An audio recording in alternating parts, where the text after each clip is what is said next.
Hi everyone, and welcome back to the channel.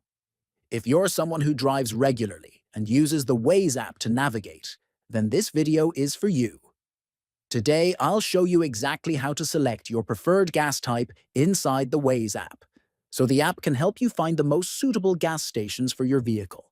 First, open the Waze app on your phone.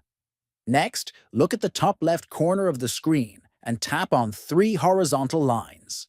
Then, from the menu, tap on the Settings option. Now, scroll down and tap on the section labeled Vehicle Details. This is where Waze stores your vehicle information.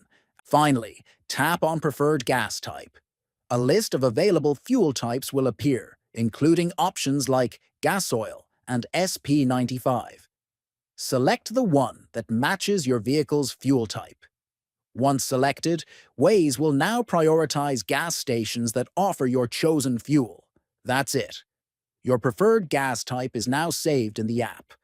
To sum it up, we went through how to access your vehicle settings in Waze and choose your fuel type so you can easily find the right gas stations.